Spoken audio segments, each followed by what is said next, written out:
Welcome to revision study channel. आप लोग कैसे हैं दोस्तों? आशा करते हैं कि आप लोग अच्छे होंगे और अपनी पढ़ाई बहुत अच्छे तरीके से कर रहे होंगे।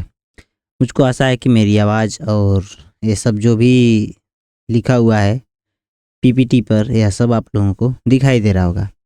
और जैसा कि आप लोग मुझको जानते हैं कि मैं रिवीजन करवाने का काम करता हूं, तो आज हम लोग थोड़ा पीपीटी पर थोड़ी सी मेहनत किए हैं और इसको बनाने की कोशिश किए हैं। तो चलिए आज हम लोग देखेंगे साइंस के जुड़े हुए कुछ सवालों को, जो कि ये बहुत महत्वपूर्ण होंगे और ये सवाल परीक्षा में आने की संभावनाएं बहुत रहती हैं।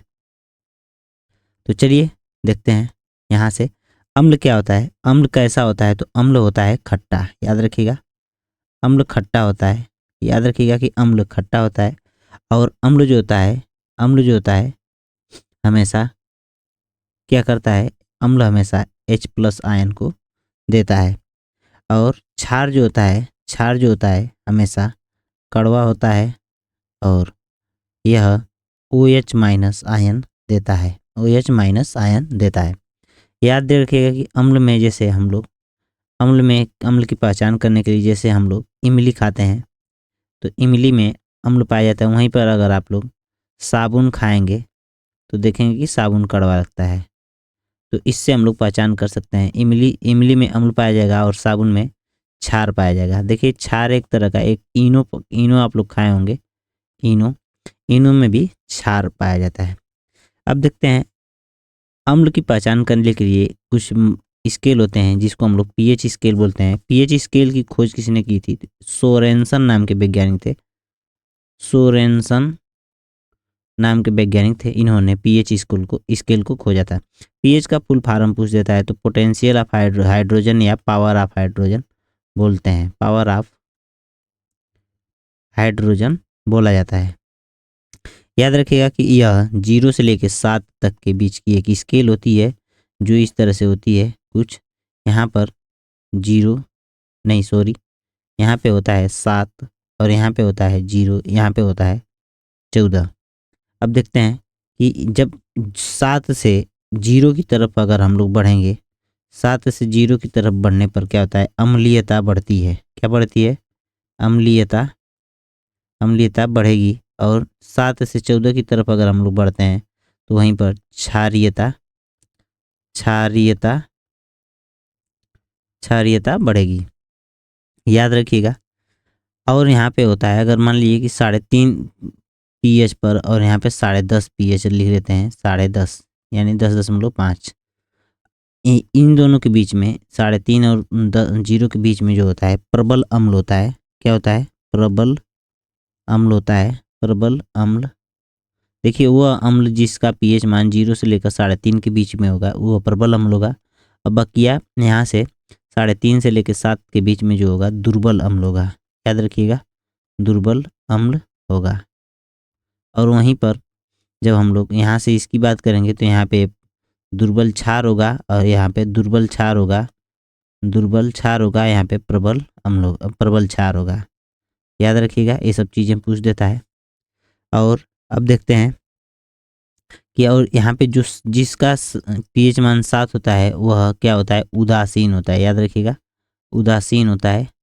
और अब इसके बाद देखते हैं कुछ अम्ल होते हैं जो जिनके बारे में हम लोग पढ़ते हैं, HCl और HNO3।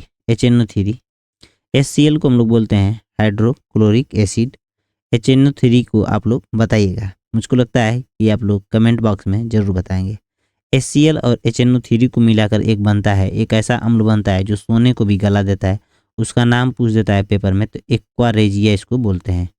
एक्वा रेजिया बोलते हैं। और यह HCl का 3 भाग और HNO3 का 1 भाग होता है, यानी 3:1 के अनुपात में होता है। याद रखिएगा। और H2SO4 को हम लोग क्या बोलते हैं? अम्लों का राजा बोला जाता है। अम्लों का राजा अम्लों का राजा बोलते हैं। और यह H2SO4 को हम लोग सल्फ्यूरिक अम्ल भी बोलते हैं। H2SO4 का यूज जो होता है कारों की बैटरी में इस अम्ल का यूज होता है। याद रखिएगा। और कुछ कुछ आगे देखते हैं, यहाँ पे कुछ सूचक होते हैं जो कि बहुत महत्वपूर्ण होते हैं। सूचक में जैसे सूचक किसको हम लोग बोलते हैं, अम्ल क्षार और लवण का पता लगाने, अम्ल क्षार का पता लगाने के लिए अम्ल अम्ल और क्षार, अम्ल क्षार का पता लगाने के लिए अगर मान लीजिए कि हर एक अम्ल को आप खा नहीं सकते हैं, चख नहीं सकते हैं, कुछ ऐसे अम्ल हानिकारक होते हैं जिनको आप लोग चखेंगे तो हो सकता है कि आप लोग क्या बोलते हैं, अल्लाह के प्यारे हो जाएं या राम के प्यारे हो जाएं, तो मतलब मर जाएंगे, इतना खतरनाक होता है। ऐसा करने की कोशिश नहीं करने के लिए हम लोग सूचक का यूज, वैज्ञानिकों ने सूचक को बनाया। सूचक का मतलब होता है इसको, अम्ल और क्षार को, इन अम्ल और क्षार दोनों को बिना चखे पता कर लेना कि कौन सा अम्ल है और कौन सा क्षार है। तो सूचक दो प्रकार के होते हैं, प्राकृतिक और कृत्रिम। सूचक दो प्रकार के होते हैं, कौन कौन होते हैं, याद रखिएगा। सूचक दो प्रकार के होते हैं, एक होता है प्राकृतिक, प्राकृतिक और एक होता है कृत्रिम, याद रखिएगा। प्राकृतिक के अंतर्गत आते हैं, प्राकृतिक के अंतर्गत आते हैं लिटमस, प्राकृतिक के अंतर्गत आता है लिटमस, लिटमस, लिटमस, हल्दी, याद रखिएगा, हल्दी, गुड़हल की पंखुड़ियाँ, गुड़हल, गुड़हल की पंखुड़ियाँ। फिर उसके बाद होता है यही तीनों मिनिमम होता है। और कृत्रिम के अंतर्गत आता है फिनोफ्थेलिन, क्या आता है, फिनोफ्थेलिन, फिनोफ्थेलिन, फिनोफ्थेलिन पाया जाता है। कृत्रिम देखिए, जो प्रकृति से प्राप्त होते हैं उनको हम लोग प्राकृतिक, जो कृत्रिम रूप से बनाए जाते हैं उनको हम लोग कृत्रिम बोलते हैं। देखिए फिनोफ्थेलिन जो होता है, फिनोफ्थेलिन का हम लोग ऊर्ध्वपातन कर सकते हैं, ऊर्ध्वपातन। अगर ऊर्ध्वपातन के उदाहरण में फिनोफ्थेलिन दे दे तो ऊर्ध्वपातन कर सकते हैं, पातन कर सकते हैं। फिनोफ्थेलिन जो होता है क्षार को गुलाबी बना देता है, क्या बना देता है, क्षार को गुलाबी, गुलाबी, और अम्ल को क्या करेगा, अम्ल को रंगहीन बना देता है, अम्ल रंगहीन रंग देता है इसमें। और गुड़हल की पंखुड़ियाँ देखते हैं, गुड़हल की पंखुड़ियों में देखेंगे, गुड़हल की पंखुड़ियाँ जो अम्ल में कौन से कलर की हो जाती हैं, तो गुलाबी हो जाती हैं, अम्ल में गुलाबी। और क्षार में क्या होता है, क्षार में क्या होता है, यह हरे रंग की हो जाती हैं, हरा हो जाती हैं। हल्दी को आप लोग जानते होंगे, अम्ल जब जैसे यह क्षार में ज्यों जाती है यह लाल हो जाती है, पीला से लाल हो जाती है। और लिटमस क्या होता है कि जब अम्ल में जाता है तो अम्ल में पड़ने पर नीला लिटमस का रंग जो होता है, नीला वाला, नीला लिटमस नीला से लाल हो जाएगा। और क्या होता है कि जब क्षार होता है, क्षार विलयन होता है तो वहाँ पे नीला रहेगा तो वह, अरे लाल रहेगा तो सॉरी, वहाँ पे लाल रहेगा तो लाल से नीला हो जाता है, याद रखिएगा। ये सब पूछ देता है पेपर में और ऐसे ही सवाल को पूछता है। अम्ल और क्षार से संबंधित कुछ, इसको थोड़ा सा हटा देते हैं, ये आ गया है।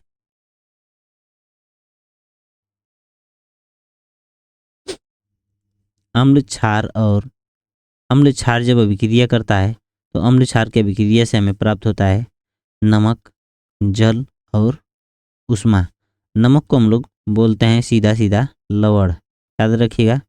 तो हमें अम्ल क्षार और जल से, अम्ल क्षार से जो मतलब प्राप्त होता है, अम्ल क्षार के रिएक्शन के बाद, अभिक्रिया के बाद, तो वह प्राप्त होता है लवण, जल और उष्मा। याद रखिएगा कि ये सब सवाल पूछ देता है।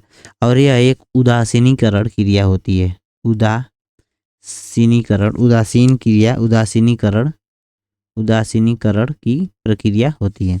देखिए HCl को हम लोग लेंगे, HCl प्लस NaOH को हम लोग लेंगे और इसका रिएक्शन करवाएंगे तो ये होता है NaCl plus H2O plus heat, heat निकल जाएगी बाहर। देखिए HCl जो है जो कि अम्ल है, और HNO3 NaOH जो है यह क्षार है। तो NaCl एक लवण है जो कि आप लोग जानते हैं, इसको हम लोग नमक बोलते हैं, और H2O जल है और हीट निकल जाएगी बाहर। तो यह एक उष्मा जो है उष्मा बोल रहे हैं कि यह उदासीनीकरण की क्रिया होती है। यह अम्ल और क्षार जब भी क्रिया करेंगे तो यह उदासीन की क्रिया में लवण ही बनाते हैं। याद रखिएगा कि लवण ही बनाते हैं और बार बार लवण बनाने का काम करते हैं। तो अम्ल और क्षार से संबंधित कुछ और सवाल होते हैं, देखते हैं। अम्लीय मृदा में क्या होता है, जब हम लोग बिना बुझा हुआ चूना बिना बुझा चूना का आप लोग सूत्र कमेंट बॉक्स में बताइएगा, और बुझा हुआ चूना डालते हैं तो क्या होता है, ये दोनों बताइएगा कि अम्लीय मृदा में बिना बुझा हुआ चूना और बुझा हुआ चूना डालने से क्या होता है, क्या फायदा होता है, क्या नुकसान होता है, इसके बारे में आप लोग बताइएगा। अम्लीय वर्षा किस किस केमिकल के द्वारा, अम्लों के द्वारा होती है, तो आप लोग सुने होंगे कि CO+CO2+ SO2+ N2NO2 के द्वारा, NO2 के जो होते हैं सल्फाइड और कार्बोनिक अम्ल, नाइट्रिक अम्ल जो होते हैं, इन्हीं के कारण अम्लीय वर्षा होती है। और अम्लीय वर्षा क्या करती है, इमारतों को नष्ट करने का काम करती है। इमारतों के नष्ट होने से आप लोग समझते होंगे कि जब हम लोग ताजमहल की बात करते हैं, तो ताजमहल को अम्लीय वर्षा से ही नुकसान हो रहा था, जिससे मथुरा की रिफाइनरी थी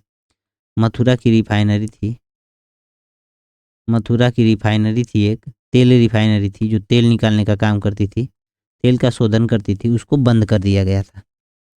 याद रखिएगा, इससे क्या होता है, इमारतों की क्षति होती है, और ख़ास करके ताजमहल की ज़्यादा क्षति हुई है पिछले कई वर्षों में। परिवर्तन कितने प्रकार का होता है, इसको हम लोग देखेंगे। तो परिवर्तन बहुत अच्छा से देखेंगे इसको हम लोग, परिवर्तन कितने प्रकार का होता है। तो परिवर्तन मुख्यतः 2 प्रकार का होता है, भौतिक परिवर्तन और रासायनिक परिवर्तन। भौतिक और रासायनिक परिवर्तन। भौतिक परिवर्तन में देखेंगे, भौतिक परिवर्तन में क्या होता है कि पदार्थ के आकार और माप और रंग में बदलाव आता है। क्या होता है, जब भी कभी किसी पदार्थ के आकार कभी ऐसा है तो वह ऐसा हो गया आकार, फिर उसकी माप, मान लीजिए कि यह इतना लंबा है, उसको हम लोग काट के छोटा कर दिए, माप इस तरह से। और रंग में मान लीजिए कि वह, इसमें अभी आप लोग को दिख रहा होगा हरा है, और आगे चल के वही चीज़ इस तरह से नीला हो जा रही है। तो आकार माप और रंग में जब भी परिवर्तन आए तो हम लोग बोलेंगे भौतिक परिवर्तन हुआ है। याद रखिएगा ये सब चीज़ें, क्योंकि ये सब चीज़ें ही पूछ देता है पेपर में। और एक चीज़ मैं बता देता हूँ, इस क्लास को आप लोग नोट मत कीजिएगा, क्योंकि नोट करेंगे तो भूल जाएंगे, क्योंकि नोट की हुई चीज़ें हमेशा भूल जाती हैं। भौतिक परिवर्तन में क्या होता है कि इसको हम लोग दोबारा प्राप्त कर सकते हैं, और इसका एग्जाम्पल बहुत ज़रूरी होता है। इसके एग्जाम्पल में मोम का पिघलना, याद रखिएगा, मोम का पिघलना, याद रखिएगा कि मोम का पिघलना जो होता है भौतिक परिवर्तन। जैसे एक गाना है कि मैं पानी पानी हो गई, तो वो पानी पानी वाला गाना आप लोग सुन लीजिएगा कि सैया ने ऐसे छुआ कि मैं पानी पानी हो गई, मतलब वो खराब नहीं हो रही है, बस वह पिघल जा रही है। तो उससे मतलब वो पूरी तरह से ख़त्म नहीं होगी, वो बस पानी पानी हो जा रही है, मतलब पिघल जा रही है। उससे कहने का मतलब मोम से रिलेट करिएगा कि मोम को पिघला देंगे तो वो भौतिक परिवर्तन खराब नहीं होगा, ख़त्म नहीं होता है, वो मोम का मोम ही रहता है, लेकिन बस पिघल जाता है, उसके आकार में परिवर्तन आ जाता है। बर्फ़ का पिघलना, याद रखिएगा, बर्फ़ का पिघलना। और क्या होता है, पानी का वाष्प में बदलना, पानी का वाष्प में बदल जाना, और धातु को गर्म करने पर लाल हो जाना। किसी धातु को गर्म करने पर वह लाल कलर का हो जाती है। इसी कलर से हम लोग थोड़ा सा कलर बदल लेते हैं। अब देखते हैं कि भौतिक परिवर्तन जो होता है उत्क्रमणीय होता है। उत्क्रमणीय का मतलब समझते होंगे, उत्क्रमणीय होता है। उत्क्रमणीय का मतलब होता है कि जब हम लोग किसी चीज़ से एक बार इस तरह से कोई चीज़ बन गई तो वह दोबारा फिर बन सकती है, याद रखिएगा। और यह इसके भौतिक परिवर्तन में जो होता है क्रिस्टलीकरण जो क्रिस्टल प्राप्त किए जा सकते हैं, क्रिस्टल प्राप्त किए जा सकते हैं। रासायनिक परिवर्तन को हम लोग देखेंगे। रासायनिक परिवर्तन में क्या होता है कि नया पदार्थ बनता है, नया पदार्थ बनता है। यह अनुत्क्रमणीय होता है, अनुत्क्रमणीय होता है। अनुत्क्रमणीय का मतलब होता है अनुत्क्रमणीय होता है, अनुत्क्रमणीय होता है। जैसे मोम का जलना है, याद रखिएगा, मोम का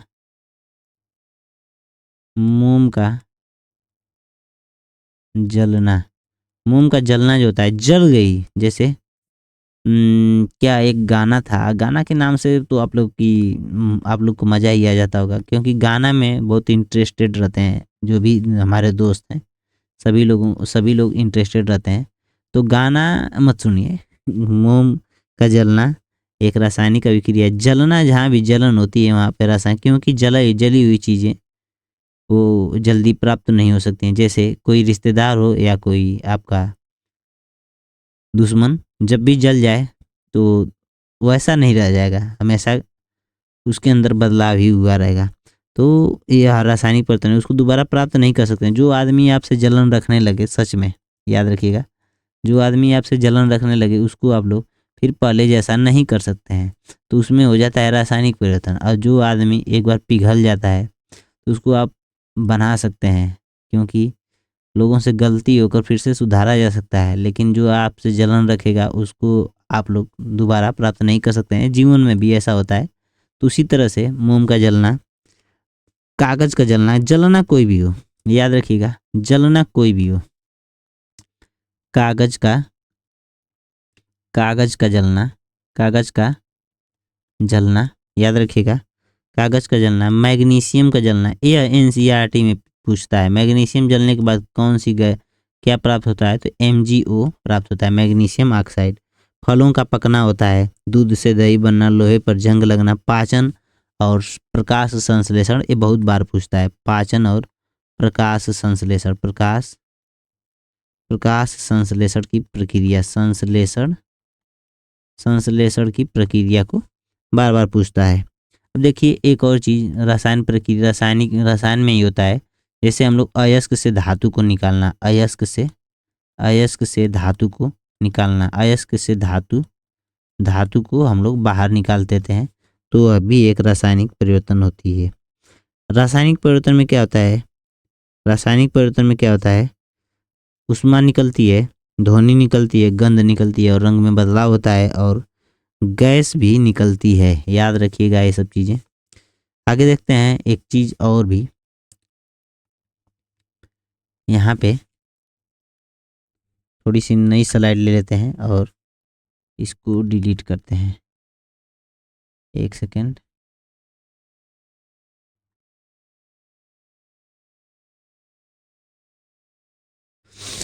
हाँ, एक चीज़ और देख लेते हैं। रस्ट के बारे में आप लोग पढ़े होंगे। रस्ट का मतलब होता है जंग लगना या लोहे पर जंग लगना। तो रस्ट का जो फार्मूला होता है Fe2O3। मैंने पिछली वाली वीडियो में भी बहुत अच्छे तरीके से इसको बताया है। तो अगर आप लोगों ने पिछली वाली वीडियो नहीं देखी है तो उसको जाकर जरूर देखिए। रस्ट एक रासायनिक अभिक्रिया होती है। जैसे मैं आप लोगों को समझा देता हूँ। रासायनिक अभिक्रिया होती है क्योंकि जब कभी लोहे पर, मान लीजिए कि कोई लोहा है, उस पर जंग लग गई, उस पर क्या हो गया, उस पर जंग लग गई। और जंग लगने के बाद क्या हुआ, इस पर जंग लग गई, तो उस लोहे को ऐसा फिर से नहीं बनाया जा सकता है। तो यही कारण होता है कि जंग एक रासायनिक अभिक्रिया है, वो लोहा दोबारा प्राप्त नहीं हो सकता है। और जंग क्यों लगता है? तो ऑक्सीजन और नमी के कारण जंग लगती है। याद रखिएगा, ऑक्सीजन और नमी के कारण जंग लगती है। और जंग लगने पर लोहे में क्या होता है? लोहे का भार जो होता है बढ़ जाता है। याद रखिएगा, लोहे का भार बढ़ जाता है। और जंग को कैसे रोका जा सकता है? तो इसको रोकने का एक उपाय है जिंक की कोटिंग कर देना है, यानी जिंक को चढ़ा देना है इसके परत के ऊपर। मान लीजिए इसके ऊपर हम लोग जिंक की कोटिंग कर देंगे तो यह जंग नहीं लगेगा। पेंट मार देंगे, जिंक की कोटिंग कर देना, पेंट मार देना। और क्लोरीन बोल रहा हूँ मैं। एक क्रोमियम की धातु का मतलब लेपन कर देना, वो सब होता है। तो सब स्टील में होता है, एसएस में होता है। जिंक जो होता है, जिंक की परत को चढ़ाने की प्रक्रिया को हम लोग बोलते हैं जस्तीकरण। जस्तीकरण याद रखिएगा। जिंक की परत को चढ़ाने की प्रक्रिया जो होती है, लोहे पर जिंक की परत को चढ़ाने की प्रक्रिया जो होती है जस्तीकरण कहलाती है। अब देखते हैं यूवी किरण, यूवी रे। यूवी रे एक बहुत, इससे भी सवाल पूछे जाते हैं और बार बार पूछते हैं। यह एक बहुत हानिकारक, क्या होता है, हानिकारक, हानिकारक, हानिकारक थोड़ा गलत लिखा गया, एक सेकेंड। हानिकारक, हानिकारक किरण होती है, याद रखिएगा। यह एक हानिकारक किरण होती है। यह हानि क्या पहुंचा सकती है, इसके बारे में बहुत बार पूछ देता है। यह जीन में बदलाव कर देती है, किसी आदमी के जीन में भी बदलाव कर सकती है। यूवी किरण के द्वारा ब्रेन में खराबी आ सकती है, आदमी की ब्रेन को खराब कर सकती है। और यह आँखों को भी खराब कर सकती है, आँखों को भी खराब कर सकती है, आँखों को भी खराब कर सकती है। याद रखिएगा कि इसके इसके आने से, पृथ्वी पर आने से क्या होता है कि स्किन का कैंसर, स्किन का, स्किन कैंसर, कैंसर, स्किन का कैंसर, चमड़े का कैंसर बोला जाता है, होने की ज़्यादा से ज़्यादा संभावनाएं बढ़ जाती है। याद रखिए यूवी किरण जो होती है ओजोन परत को बनाने का भी काम करती है। ओजोन परत को बनाने का भी काम करती है, परत को बनाने का भी काम करती है, बनाने का भी काम करती है, बनाने के लिए सहायक होती है। एक तरह से काम ही कर सकते हैं, सहायक होती है, सहायक होती है। आप लोग यहाँ तक तो अभी नहीं पढ़े होंगे कि यूवी किरण ही इस ओजोन परत को बनाती है और यही ओजोन परत अपने ही मालिक को नहीं आने देती है। कहती है तुम ही मुझको बनाए हो, लेकिन तुमको मैं धरती पर आने नहीं दूंगी। याद रखना दोस्तों कि जिसे आप लोग चांद के पार ले जाने की कोशिश करते हैं, जो आपकी बाबू सोना है, जिसके पीछे आप पागल हुए हैं, उसको बनाने की कोशिश कर रहे हैं, एक दिन वो आपको बन जाने के बाद भूल जाएगी। जैसे आप लोग देखे होंगे एक मूवी थी चांद के पार चलो में, चांद के पार चलो, बहुत फेमस मूवी है। इसमें हीरो क्या होता है, एक लड़की को हीरोइन बनाने के चक्कर में चांद के पार ले जाता है, बोलता है कि मैं तुमको चांद के पार ले जाऊंगा। लेकिन जब वो हीरोइन बन जाती है तो उस मूवी में, तो वो उसको भूल जाती है। उसी तरह कुछ जीवन में भी होता है। उसी तरह देखिए यूवी किरण भी करती है। यूवी किरण इसी ओजोन परत में बनाने में बहुत ज़्यादा सहायता करती है। लेकिन यही ओजोन परत, देखिए यूवी किरण कैसे सहायता करती है मैं आप लोगों को बता देना चाहता हूँ। ये मान लीजिए पृथ्वी है, ये अपना वायुमंडल है, या क्षोभ मंडल ये समताप मंडल है, सब ये सब मान लीजिए। तो क्या होता है, यूवी किरण इधर से आई ऊपर से, ज्यों वायुमंडल में प्रवेश करती है तो वायुमंडल में ऑक्सीजन होता है, ऑक्सीजन का फार्मूला होता है O2। और ज्यों ओ यूवी किरण O2 पर पड़ती है तो ये O2 क्या होता है कि O में टूट जाता है। और यह कुछ O में टूट जाते हैं, अलग अलग टूट कर बिखर जाते हैं, और एक O2 और एक O दोनों मिल जाते हैं। फिर एक तरह से एक परत बना लेते हैं, एक घेरा बना लेते हैं, जो कि कहलाता है हमारा O3। याद रखिएगा। और यही O3 क्या करता है कि ओजोन परत का काम करता है, इसी को हम लोग ओजोन परत कहते हैं। याद रखिएगा, ओजोन परत कहते हैं। कुछ ज़्यादा ज्ञान है नहीं मेरे पास, लेकिन फिर भी जो भी मैं, देखिए सब चीज़ एनसीईआरटी में लिखा है, जो मैं आप लोगों को बता रहा हूँ सब चीज़ एकदम हूबहू चीज़ें एनसीईआरटी में लिखी हुई हैं। और देखिए यही ओजोन परत जो होती है कहाँ पर कितनी पाई जाती है ये पूछ देता है, तो समताप मंडल में, समताप मंडल में, समताप मंडल में यह 90% भाग पाई जाती है। और वहीं पर क्षोभ मंडल में, क्षोभ मंडल में, क्षोभ मंडल में क्या होता है कि 10% भाग पाई जाती है। जब भी कभी आप पुरानी किताबों में या अन्य सभी किताबों में पढ़ेंगे तो वहाँ पर लिखा रहता है समताप मंडल, लेकिन क्षोभ मंडल में भी ओजोन परत पाई जाती है। ओजोन परत की मोटाई को मापने का एक फार्मूला होता है, एक इकाई होती है जिसको हम लोग डाबसन के नाम से जानते हैं। याद रखिएगा, डाबसन के नाम से जानते हैं। इतनी बातें थी ओजोन के बारे में। अब देखते हैं सेल। सेल सेल के बारे में हम लोग समझेंगे। सेल का मतलब ये मत समझ जाइएगा बैटरी वाला सेल।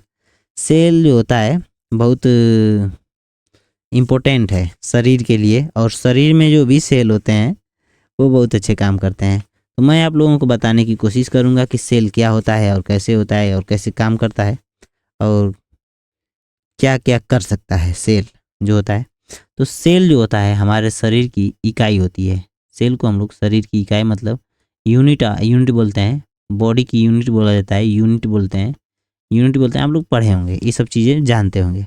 सेल जो शोषण करता है किस तरीके से करता है, याद रखिएगा कि सेल जो शोषण करता है दो तरीके से करता है। शोषण करने का इसका तरीका होता है, एक वायवीय शोषण, वायवीय सीधे टॉपिक पर आते हैं, वायवीय शोषण, वायवीय शोषण, और एक होता है अवायवीय शोषण, अवायवीय वायवीय शोषण, अवायवीय, एक सेकेंड ये गलत लिखा गया है,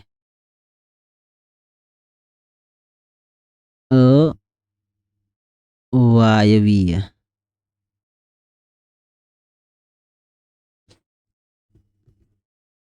अवायवीय शोषण, अवायवीय शोषण होता है।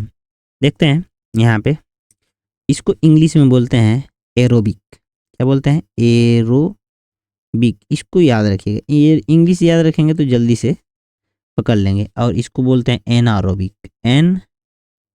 एनारोबिक, याद रखिएगा। जब कभी इसमें इसमें क्या होता है, ऑक्सीजन होता है, इसमें क्या होता है, ऑक्सीजन की उपस्थिति होती है, और इसमें बिना ऑक्सीजन के ही श्वसन हो जाता है। ऑक्सीजन की उपस्थिति नहीं होती, इसमें ऑक्सीजन होती है, इसमें ऑक्सीजन की मतलब इस वायवीय वाले में ऑक्सीजन होती है। वायवीय मतलब समझ जाएगा कि वायु होता है, और अवायु में वायु नहीं होता है। एरोबिक श्वसन का जो होता है उदाहरण जो होता है, उसमें क्या होता है कि जो सेल के अंदर ग्लूकोज टूटता है उसको हम लोग उदाहरण के रूप में लेते हैं। तो C6H12O6 प्लस O2 जब भी रिएक्शन करेगा तो हमेशा एटीपी के रूप में ऊर्जा को निकालता है। तो CO2 प्लस H2O प्लस ऊर्जा को निकालता है, एनर्जी को बाहर निकालता है, याद रखिएगा। अवायवीय में क्या होता है, अवायवीय में होता है जो अवायवीय में क्या होता है कि जब भी ग्लूकोज जो होता है C6H12O6, ये ग्लूकोज जो होता है इसको हम लोग बोलते हैं ग्लूकोज। यह ग्लूकोज जो होता है बिना वायु के क्या होता है, टूटता है। तो ये जब टूटता है तो ये बनाता है एल्कोहल, कार्बन डाइऑक्साइड और ऊर्जा को बनाता है। और एल्कोहल बनाने में जो यूज होता है कौन सी प्रक्रिया होती है, तो किण्वन की प्रक्रिया होती है। किण्वन की प्रक्रिया को खोजा था किसने, तो किण्वन को खोजा था, याद रखिएगा।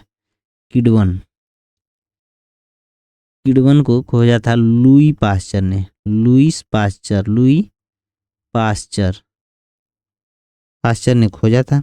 और लुई पास्चर ने एक और चीज़ की खोज की थी, रेबीज के टीके की खोज की थी, रेबीज के टीके की खोज की थी लुई पास्चर ने, याद रखिएगा। रेबीज के टीके की खोज की थी लुई पास्चर ने। और इसी विधि से शराब बनाया जाता है, अचार और सिरका और दही को भी किण्वन की विधि से ही बनाया जाता है, याद रखिएगा।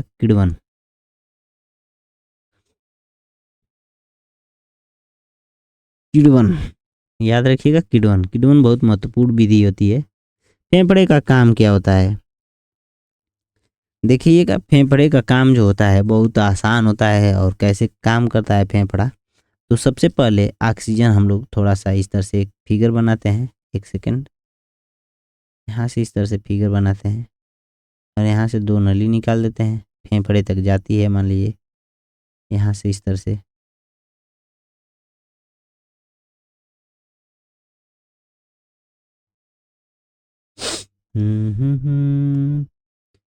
तुम्हारी बातें हम भी करें तो नज़ारे भूल जाओगे। दोस्तों एक बात बताते हैं कि जब भी कभी आप लोगों को रिवीजन करने का मन करे तो हमारे इस चैनल पर आराम से आइएगा और रिवीजन करके चले जाइएगा, क्योंकि इस पर रिवीजन की ही वीडियो बनाई जाती है। आराम से पढ़िए, डबल की स्पीड कर लीजिएगा जिससे थोड़ा तेज़ी हो जाएगी अगर मैं धीरे धीरे पढ़ा रहा हूँ तो। पढ़ाने की बात तो मैं नहीं करता हूँ क्योंकि मुझको ज़्यादा कुछ तो आता नहीं है। देखिए यहाँ पर है वायु, वायु से क्या होता है, यहाँ पर है नाक मान लीजिए आदमी की, यहाँ से वायु गई अंदर और ये इस वायु में घुली हुई है ऑक्सीजन, ये फेफड़े तक गई। फेफड़े का कुछ ज़्यादा काम नहीं होता है, इसमें से क्या करता है नाइट्रोजन, ऑक्सीजन और और कई गैसें होती हैं, ईटीसी बोल सकते हैं हम लोग, ईटीसी अन्य गैसें, इन सब को हटाकर ऑक्सीजन को लेता है और ऑक्सीजन को कहाँ तक भेजता है, कोशिका में भेजने का काम करता है। याद रखिएगा कि यह जो होता है ऑक्सीजन रक्त के माध्यम से अन्य कोशिकाओं तक जाती है, रक्त के माध्यम से जाती है। और रक्त के बारे में आप लोग पढ़े होंगे कि रक्त क्या करता है, रक्त क्या होता है, तो तरल संयोजी ऊतक होता है। रक्त एक तरल तरल संयोजी संयोजी ऊतक होता है, ऊतक होता है। ऊतक किसको बोलते हैं, जो कई कोशिकाओं से मिलकर बने होते हैं, कोशिका से मिलकर बनते हैं, सेल से मतलब कई सेलों से मिलकर बने होते हैं। यह रक्त होता है। रक्त में दो प्रकार से बांटा जाता है। एक रक्त को हम लोग प्लाज्मा बोलते हैं, प्लाज्मा प्लाज्मा और एक को बोलते हैं कणिकाएं, कणिकाएं। अब प्लाज्मा में क्या होता है, 55% भाग रक्त का प्लाज्मा में पाया जाता है, लेकिन 45% भाग कणिकाएं पाई जाती हैं। कणिकाओं में होती है आरबीसी, डब्ल्यूबीसी और प्लेटलेट्स। प्लेटलेट्स याद रखिएगा, यह सब चीज़ें पूछ देता है बार बार। आरबीसी में जो होता है हीमोग्लोबिन पाया जाता है, हीमोग्लोबिन के कारण ही खून क्या होता है, लाल होता है, ब्लड रेड कलर का पाया जाता है, रेड कलर का पाया जाता है ब्लड। और डब्ल्यूबीसी क्या करता है, डब्ल्यूबीसी हमारे शरीर में रोगों से लड़ने की क्षमता को पैदा करने का काम करता है। और प्लेटलेट्स का काम क्या होता है, प्लेटलेट्स का काम होता है हमारे शरीर में रक्त को थक्का जमाने का काम करता है, रक्त को थक्का जमाने का काम करता है। याद रखिएगा, रक्त को थक्का जमाने का काम। इसके नीचे देखिए एक ऐसी आकृति पाई जाती है जिसको हम लोग बोलते हैं डायाफ्राम। फेफड़े के ठीक नीचे ये है फेफड़ा, फेफड़ा के ठीक नीचे पाया जाता है डायाफ्राम। डायाफ्राम का काम क्या होता है, यह ऊपर नीचे होता रहता है, जिससे क्या होता है, इसके ऊपर नीचे होने से फेफड़े का आयतन कम और ज़्यादा होता रहता है। जब फेफड़े का आयतन कम हो जाता है तो यह हवा को बाहर निकालने का काम करता है, और जब कभी फेफड़े का आयतन ज़्यादा होता है तो यह अंदर हवा लेने का काम करता है। देखिए हम लोग पढ़ेंगे उसके बारे में, एक चीज़ और है, श्वसन के बारे में ही हम लोग पढ़ेंगे। और श्वसन के बारे में पढ़ने पर बहुत चीज़ें बार बार आती हैं दिमाग में कि कैसे होता है और कौन सी गैसें निकाली जाती हैं, कौन सी गैसें होती हैं, तो हम लोग देखेंगे इसके बारे में। और देखिए श्वसन, श्वसन में कौन सी गैसें निकाली जाती हैं, पहले लेने की बात करते हैं। जब हम लोग कोई गैस लेते हैं, जब हम कोई भी गैस, एक सेकेंड, जब हम लोग कोई भी गैसों को अंदर लेते हैं, अंदर लेना, जब हम लोग कोई भी गैस अंदर अंदर लेते हैं, अंदर लेना मतलब किसी भी गैस को हम लोग अंदर जब लेते हैं सांस के माध्यम से, और कि बाहर कितना छोड़ते हैं, बाहर छोड़ना, याद रखिएगा, बाहर छोड़ना, एक सेकंड, थोड़ा सा ज़्यादा मैं जल्दीबाजी लिखने के चक्कर में गलत हो जाता है। छोड़ना खूब आराम से लिखना पड़ता है तो अच्छा लिखाता है। अंदर लेने में जो गैसें जाती हैं तो कौन कौन सी गैसें होती हैं उसको हम लोग लिखेंगे, पहले इस तरह से कॉलम बनाएंगे। आप लोग लिखिएगा मत, बस देख लीजिए। नाइट्रोजन होता है, ऑक्सीजन होता है, और क्या होता है, कार्बन डाइऑक्साइड गैस होता है, और अन्य भी गैसें होती हैं जो कि उनका उतना पेपर में वेटेज नहीं होता है। लेकिन देखिए नाइट्रोजन जो होती है हमारे शरीर में 78% पूरा जाती है और 78% बाहर निकल जाती है। अब इसका खेला क्या होता है, ऑक्सीजन का खेला तो ऑक्सीजन करती है 21% जाती है, लेकिन निकलती है 17 या 16% के करीब, 17% के करीब। अब वहीं पर कार्बन डाइऑक्साइड जो होती है हमारे शरीर के अंदर जाती है 0.03% और निकलती है सीधा 4%। अब यह कार्बन डाइऑक्साइड बढ़ कैसे गई, तो यहाँ पे देखिए ऑक्सीजन घट कैसे गई। क्योंकि जब भी कभी ग्लूकोज टूटता है तो उसमें क्या होता है, ऑक्सीजन की ज़रूरत होती है, वहाँ पर ऑक्सीजन खपत होती है। और आप लोगों ने पढ़ा होगा कि किसी चीज़ को न कभी ख़त्म किया जा सकता है, ना ही बनाया जा सकता है, तो एक तरफ से दूसरी तरफ ट्रांसफ़र हो जाती है। तो यही ऑक्सीजन क्या होती है, 4% जो घटा है, 7 4 11, यहाँ से देखेंगे 4% की कमी हो रही है। तो 4% की कमी जो हो रही है वह इसमें जुड़ जाती है सीधा। यहाँ पे देखिए यह 1 के बराबर भी नहीं है कार्बन डाइऑक्साइड गैस। तो यही होता है, बस इतना ही होता है, अंदर करना और बाहर करना।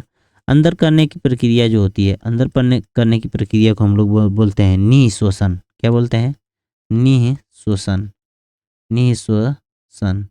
देखिए यह मेरा चैनल का लोगो है और यह इसको आप लोग स्कैन करेंगे यहाँ पर, तो इस चैनल पर सीधा जाकर सब्सक्राइब कर सकते हैं। अपने दोस्तों को भी अगर इतना फ़ोटो खींचकर भेज देंगे तो वो सब मेरे चैनल को सब्सक्राइब कर लेंगे। और अभी मैं थोड़ी देर बाद इसको आप लोग को थोड़ा सा बड़ा करके दिखा दूंगा, अंत में दिखा दूंगा। ज़्यादा क्वेश्चन बचा नहीं है, 2 4 क्वेश्चन और बचे हैं, उसका डिस्कशन प्रॉपर कर लेते हैं, फिर उसके बाद आप लोग चलते हैं। देखिए एक चीज़ और था, सांस लेने में। सांस लेने में कौन सी चीज़, जैसे मछली किससे लेती है सांस? तो मछली जो होती है गलफड़े से सांस लेती है। मछली गिल से सांस लेती है। और पौधे जो होते हैं, पौधे कैसे सांस लेते हैं? तो पौधे रंध्र से सांस लेते हैं। रंध्र से श्वास लेते हैं। याद रखिएगा कि रंध्र पूछ देता है, रंध्र कहाँ पाया जाता है? तो यह पत्तियों में पाया जाता है। एक छोटा सा छिद्र होता है जिससे गैसों का आदान प्रदान होता रहता है। केंचुआ कैसे सांस लेता है? केंचुआ कैसे सांस लेता है? याद रखिएगा, केंचुआ जो है त्वचा से सांस लेता है, जो त्वचा से सांस लेता है। काकरोच से संबंधित देखिएगा, काकरोच जो होता है, काकरोच कैसे सांस लेता है? तो काकरोच जो होता है ट्रैकिया से सांस लेता है। याद रखिएगा, ट्रैकिया जो होती है एक नली होती है, उससे सांस लेता है। काकरोच में जो होता है हृदय में 13 चेम्बर होते हैं, याद रखिएगा। और यह ओपन ब्लड सिस्टम पर कार्य करते हैं। ओपन एक second, open blood system, open blood system पर कार्य करता है। इतना था। अब उसके बारे में देख लेते हैं, मेढक के बारे में। मेढक के बारे में थोड़ी सी बातें कर लेते हैं। काकरोच के बारे में बात की है तो मेढक के बारे में बात करना बनता ही है। काकरोच के बारे में बात की है तो हम लोग मेढक के बारे में भी बात जरूर करेंगे। हम लोग देखते हैं मेढक। मेढक के बारे में देख लेंगे। मेढक कैसे सांस लेता है? तो मेढक फेफड़ा से सांस लेता है। याद रखिएगा, मेढक फेफड़ा से सांस लेता है। मेढक गलफड़ा से भी सांस ले सकता है। गलफड़े से भी सांस ले सकता है। मेढक त्वचा से भी सांस ले सकता है। तीनों से सांस लेता है मेढक। जब यह स्थल पर होता है, स्थल पर रहेगा तो इससे लेगा, स्थल पर रहेगा। और यह जब पानी में रहेगा तो गलफड़े से लेगा, पानी में रहेगा तो गलफड़े से लेगा। और त्वचा से जब यह जमीन के अंदर शीत निद्रा में होता है, जब जमीन के अंदर शीत निद्रा में होता है तब यह त्वचा से सांस लेता है। मेढक के अंदर जो हृदय के चेंबर होते हैं, हार्ट के जो चेंबर होते हैं वो कितने होते हैं? तो मेढक के अंदर हार्ट के चेंबर जो होते हैं 3 होते हैं। याद रखिएगा कि 3 चेंबर होते हैं। और मछलियों में जो चेंबर होते हैं 2 चेंबर होते हैं। यह चेंबरों की संख्या पूछ देता है। इसमें काकरोच में 13 और मछलियों में 2 और मेढक में 3 चेंबर होते हैं। अच्छा, एक चीज़ और बताइए, कौन सा ऐसा समुद्री जीव है जो बहुत विशाल है लेकिन सांस नाकों से लेता है? याद रखिएगा, उसको आप लोग बताइएगा। देखिए परिवहन का काम कौन करता है शरीर में? परिवहन का मतलब ट्रांसपोर्टेशन। ट्रांसपोर्टेशन का कार्य शरीर में कौन करता है और कैसे करता है, उसके बारे में हम लोग देखेंगे। तो ट्रांसपोर्टेशन का कार्य बहुत आसान होता है। ट्रांसपोर्टेशन का मतलब कि एक चीज़ को एक स्थान से, किसी भी चीज़ को एक स्थान से दूसरे स्थान तक ले जाने का काम करता है। ट्रांसपोर्टेशन का काम होता है। प्रॉपर डिस्कशन हो रही है, जब तक आप लोग थक न जाएं आप लोग बता दीजिएगा। ये सब चीज़ें होती हैं, बहुत आसान है देखने में, लेकिन सवाल गलती हो जाते हैं प्रॉपर रिवीजन के न होने के कारण।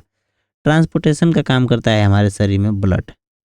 और यह ब्लड जो होता है तरल संयोजी ऊतक होता है। क्या होता है? तरल संयोजी ऊतक होता है। तरल संयोजी ऊतक होता है, याद रखिएगा, ऊतक होता है। ब्लड का पीएच मान होता है 7.4, 7.4 पीएच होता है इसका। और यह ब्लड जो होता है हमारे शरीर में 8 से 7 से 8% पूरे शरीर के वजन का पाया जाता है। और ब्लड में दो तरह से, मतलब ब्लड को दो भागों में बांटा जाता है। तो एक होता है प्लाज्मा और एक होता है platelets, blood cells, blood cells, blood cells. और इसको हम लोग बोलते, इसको 3 भागों में बांटते हैं फिर से। तो अब मैं पीछे बताया था आरबीसी, डब्ल्यूबीसी और प्लेटलेट्स। याद रखिएगा प्लेटलेट्स हमारे शरीर में ब्लड क्लोटिंग का काम करता है। ब्लड क्लोटिंग, ब्लड क्लोटिंग का कार्य करता है। और डब्ल्यूबीसी हमारे शरीर में रोगों से लड़ने का काम करता है, रोगों से लड़ता है पूरा। और यह हमारे शरीर में ऑक्सीजन का परिवहन करता है। यही आरबीसी जो होता है, आरबीसी में पाया जाता है हीमोग्लोबिन। और हीमोग्लोबिन एक वर्णक होता है, हीमोग्लोबिन में पाया जाता है लोहा। याद रखिएगा हीमोग्लोबिन, हीमोग्लोबिन का रंग कैसे, हीमोग्लोबिन, एक सेकेंड, हीमोग्लोबिन, हीमोग्लोबिन का रंग जो होता है लाल क्यों होता है, लाल क्यों होता है, तो यह लोहे के कारण होता है। शरीर में जो लोहा पाया जाता है उसी के कारण हीमोग्लोबिन का रंग लाल होता है। अब देखिए ब्लड से संबंधित कुछ और सवाल हैं जो कि पूछा जाता है। ब्लड ग्रुप की खोज किसने की थी, तो ब्लड ग्रुप की खोज की थी, ब्लड ग्रुप की खोज की थी कार्ल लैंड स्टीनर। क्या किसने की थी, कार्ल लैंड स्टीनर, स्टीनर ने, कार्ल लैंड स्टीनर ने खोजा था इसको। अब देखिएगा कि आगे देखते हैं रक्त वाहिकाएं जो होती हैं कितने प्रकार की होती हैं, तो रक्त वाहिकाएं 2 प्रकार की होती हैं। याद रखिएगा कि एक धमनी होती है और एक शिरा होती है, धमनी और शिरा होती है। इसके बारे में हम लोग थोड़ा सा देखेंगे कि धमनी जो होती है, धमनी जो होती है हार्ट से, हार्ट मतलब दिल से, याद रखिएगा दिल से शरीर की तरफ खून का परिवहन करती है। दिल से शरीर मतलब शरीर के हर एक अंगों तक, दिल से हर एक अंगों तक, एक सेकंड मैं लिख देता हूँ, अंगों तक, अंगों तक। और यह शिरा जो होती है अंगों से, अंगों से, अंगों से, अंगों से दिल तक पहुंचाने का काम करती है ब्लड को।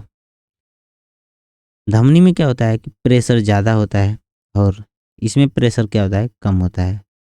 याद रखिएगा कि इसमें जो होता है प्रेशर कम होता है, इसमें जो होता है प्रेशर कम होता है।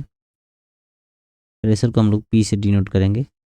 और वहीं पर धमनी जो होती है शरीर के गहराई वाले भागों में पाई जाती है, गहराई वाले भागों में पाई जाती है। और यह जो है ऊपर ही पाई जाती है, ऊपर ही पाई जाती है। और इसमें कौन सा रक्त बहता है, तो शुद्ध रक्त बहता है, शुद्ध रक्त बहता है। और इसमें अशुद्ध रक्त बहता है, याद रखिएगा अशुद्ध रक्त बहता है। जो हमारे शरीर में धमनियों जैसे क्या होता है, पल्स रेट जो होती है, पल्स रेट पाई जाती है तो रेडियल धमनी ही बताती है। रेडियल धमनी कहाँ पाई जाती है, रेडियल धमनी, याद रखिएगा इस धमनी का नाम होता है रेडियल धमनी। रेडियल धमनी कहाँ पाई जाती है, तो हाथ में जब आप लोग इस तरह से 2 अंगुलियों को रखेंगे मतलब हाथ की हथेली के थोड़ा सा ऊपर कलाई के पास, तो वहाँ पे जो थोड़ा सा टाइट नुमा जो नसें होती हैं उनको हम लोग बोलते हैं रेडियल, रेडियल धमनी। और यह जो होती है, जो पल्स रेट होती है ये हमारी 72 से लेके 80 के बीच होनी चाहिए एक स्वस्थ मनुष्य की। और एक स्वस्थ मनुष्य में जो दिल होता है वह 70 से 72 बार एक मिनट में, 72 बार धड़कता है। और यह लगभग 70 ml खून को मतलब पंप करने का काम करता है। 1 सेकेंड प्रति सेकेंड शायद होता है, 1 मिनट में पूरे शरीर के खून को मतलब पंप कर देता है वह 1 मिनट में। सोचिए इतनी तेज। देखिए दिल में कई प्रकार के वो होते हैं, जैसे दिल में कई प्रकार से, हम लोग इसको थोड़ा सा नई स्लाइड ले लेते हैं और यहाँ पे हम लोग समझते हैं। 1 सेकेंड इसको उड़ा देते हैं। दिल में जो होता है इस तरह से भाग होते हैं, हम लोग दिल के चित्र को कुछ इस तरह से बनाएंगे जियोमेट्रिकल शेप में। और दिल के पहले ऊपर वाले भाग में अशुद्ध रक्त आएगा, अशुद्ध अशुद्ध अशुद्ध दोनों एक एक तरफ रहेंगे, अशुद्ध रक्त आता है। और मैं इसको थोड़ा सा नीचे कर देता हूँ इस तरह से।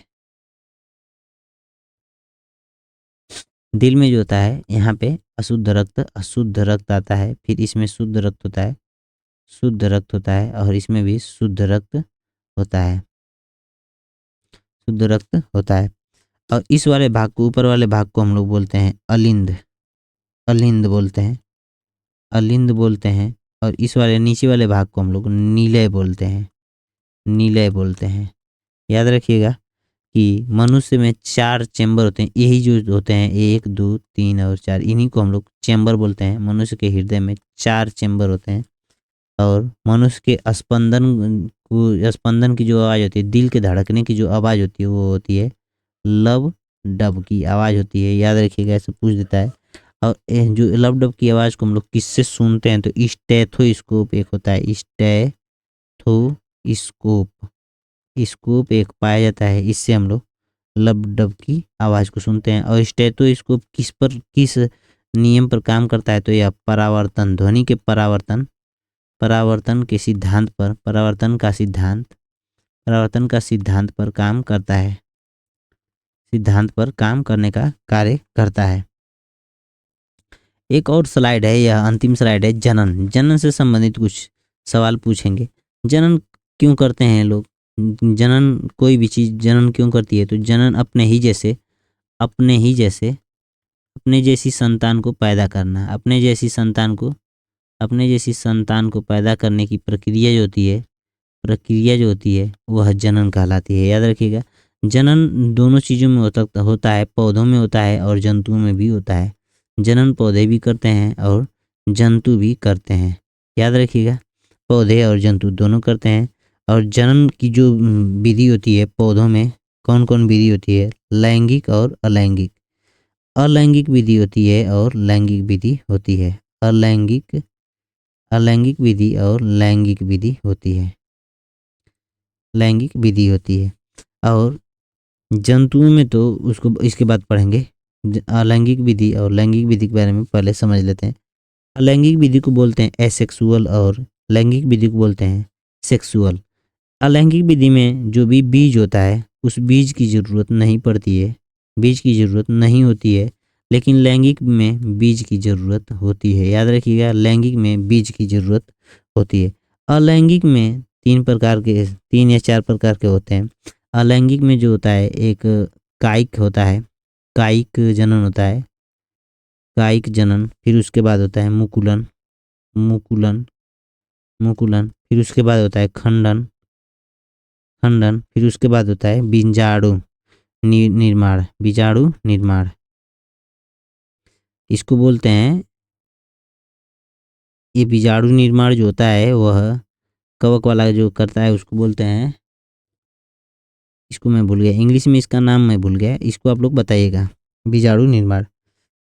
कायिक में क्या होता है कि जो होता है तने से जो होता है, तने पत्तियों जड़ों द्वारा जो भी मतलब जनन होता है उसको हम लोग बोलते हैं कायिक। जिसमें तना में होता है, तना का एक उदाहरण होता है गुलाब, गुलाब में होता है कायिक परिवर्तन, गुलाब होता है। और वहीं पर अदरक आलू प्याज नहीं, अदरक आलू हो सकता है, मनी प्लांट हो सकता है। और उसके बाद ब्रायोफाइलम एक पत्ती होती है जिसको हम लोग बोलते हैं गाँव में ब्रायोफाइलम, फाइलम एक पत्ती होती है जिसको हम लोग गाँव में बोलते हैं पत्थर चट्टा, पत्थर चट्टा हम लोग बोलते हैं। पत्थर चट्टा की पत्ती जो होती है, सुना जाता है, बताते हैं लोग कि जो पथरी रोग होता है, पथरी जो होता है मनुष्य की जो किडनी की पथरी जो होती है उसके लिए बहुत लाभदायक होता है, खत्म कर देता है। पथरी जो होती है किसके कारण होती है? तो कैल्शियम ऑक्जिलेट के कारण होती है, कैल्शियम ऑक्जिलेट के कारण होती है। याद रखिएगा, ये सब चीज़ें बार बार सवाल को पूछ देता है। आगे हम लोग देखेंगे। तो यहाँ तक हमारा साथ देने के लिए धन्यवाद दोस्तों। मिलते हैं अगली वीडियो में। वीडियो देखने के लिए आप लोगों का बहुत बहुत धन्यवाद। और आप लोगों से एक गुजारिश है कि मेरे इस चैनल को, रिवीजन स्टडी चैनल को, जहाँ जो कि ये लोगो है, इसको आप लोग थोड़ा भेज दीजिएगा। मैं इसको थोड़ा सा आप लोगों के लिए एक वीडियो इंसर्ट कर दे, एक मतलब लोगो इंसर्ट कर देता हूँ। इसको आप लोग शेयर कर दीजिएगा अपने दोस्तों में। ये है मेरे चैनल का लोगो, इसको आप लोग स्क्रीनशॉट मारिएगा और इसको आप लोग इंसर्ट कर दीजिएगा, ताकि मतलब अपने दोस्तों में भेज दीजिएगा। ये है मेरे चैनल का लोगो। इसको आप लोग अपने दोस्तों में भेजेंगे और इसको शेयर करेंगे और कहेंगे इसको आप स्कैन करिए। स्कैन करने के बाद स्कैन करेंगे तो हमारा चैनल आप लोगों के मोबाइल में सब्सक्राइब करने के लिए डायरेक्ट आ जाएगा। तो आप लोग कम से कम मेरा सपोर्ट कीजिए, कम से कम नहीं, ज़्यादा से ज़्यादा मेरा सपोर्ट कीजिए और कम से कम लगभग एक आदमी 10 लोगों तक यह QR कोड को भेजे और कहे कि इस चैनल को सब्सक्राइब कर लो। इस पर साइंस से रिलेटेड बहुत अच्छी अच्छी वीडियो को डाला जाता है। और आप लोग खुद मेरा प्रमोशन कीजिए दोस्तों, क्योंकि आप ही मेरे साथी हैं, जो भी हैं सब। क्योंकि आप नहीं सपोर्ट करेंगे तो मेरा कुछ होने वाला नहीं है। मैं कितना हूँ मेहनत करता रहूँ, कोई वीडियो देखेगा नहीं तो कोई मतलब नहीं है। क्योंकि ऐसी वीडियो जो कि मैं बनाता हूँ, मुझको लगता है कि मैं बकवासबाजी बहुत कम करता हूँ और पढ़ाने पर ध्यान देता हूँ। तो आप लोग क्या करिएगा कि इस चैनल को थोड़ा सा प्रमोट करिए और अपने दोस्तों तक ज़रूर भेजिएगा। तो मिलते हैं अगली वीडियो में। आज के लिए इतना ही। जय हिंद, जय भारत।